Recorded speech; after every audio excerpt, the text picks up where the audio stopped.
Hello दोस्तों, स्वागत है आपका मेरे चैनल में। क्या आपने कभी सोचा है कि स्त्रियों को मासिक धर्म क्यों आता है? आज हम इस वीडियो में आपको इसी बारे में बताने वाले हैं कि किस श्राप के कारण स्त्री को मासिक पीड़ा होती है। इससे पहले यदि आपने मेरे चैनल को सब्सक्राइब नहीं किया तो मेरे चैनल को सब्सक्राइब कर लीजिए, जिससे कि मैं जो भी वीडियो डालूँ उसका नोटिफिकेशन आपको मिलता रहे। हमारे प्राचीन भारतीय पुराणों में भी मासिक धर्म का उल्लेख मिलता है। मासिक धर्म क्यों होता है, इस पर एक पौराणिक कथा भी मौजूद है जो इंद्रदेव से संबंधित है। भागवत पुराण में वर्णित एक कथा के अनुसार एक बार बृहस्पति, जो देवताओं के गुरु थे, वे इंद्रदेव से काफ़ी नाराज हो गए। इसके चलते असुरों ने देवलोक पर आक्रमण कर दिया और इंद्र को अपनी गद्दी छोड़कर भागना पड़ा। असुरों से खुद को बचाते हुए वे सृष्टि के रचनाकार भगवान ब्रह्मा के पास पहुंचे और उनसे मदद मांगने लगे। तब ब्रह्मा जी ने उन्हें बताया कि उन्हें एक ब्रह्म ज्ञानी की सेवा करनी चाहिए। यदि वह प्रसन्न हो जाए तो उन्हें उनकी गद्दी वापस प्राप्त हो सकती है। आज्ञानुसार इंद्रदेव एक ब्रह्म ज्ञानी की सेवा में लग गए, लेकिन वे इस बात से अनजान थे कि उस ज्ञानी की माता एक असुर थी। इसलिए उसके मन में असुरों के लिए एक विशेष स्थान था।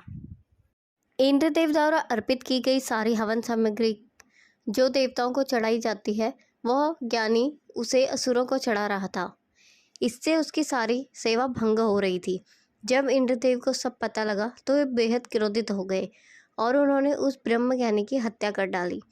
एक गुरु की हत्या करना घोर पाप था, जिस कारण उन पर ब्रह्म हत्या का पाप आ गया। ये पाप एक भयानक राक्षस के रूप में इंद्र का पीछा करने लगा। किसी तरह इंद्र ने खुद को एक फूल के अंदर छुपाया और 1 लाख साल तक भगवान विष्णु की तपस्या की। तपस्या से प्रसन्न होकर भगवान विष्णु ने इंद्रदेव को बचा तो लिया, लेकिन उनके ऊपर लगे पाप को मुक्ति के लिए एक सुझाव दिया। इसके लिए इंद्र को पेड़, जल, भूमि और स्त्री को अपने पाप का थोड़ा थोड़ा अंश देना था। इंद्र के आग्रह पर सब राजी हो गए, लेकिन उन्हें बदले में इंद्रदेव से एक वरदान देने को कहा।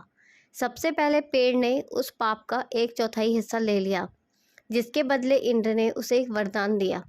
वरदान के अनुसार पेड़ चाहे तो स्वयं ही अपने आप को जीवित कर सकता है। इसके बाद जल को पाप का हिस्सा देने पर इंद्रदेव ने उसे अन्य वस्तुओं को पवित्र करने की शक्ति प्रदान की। यही कारण है कि हिंदू धर्म में आज भी जल को पवित्र मानते हुए पूजा पाठ में इस्तेमाल किया जाता है।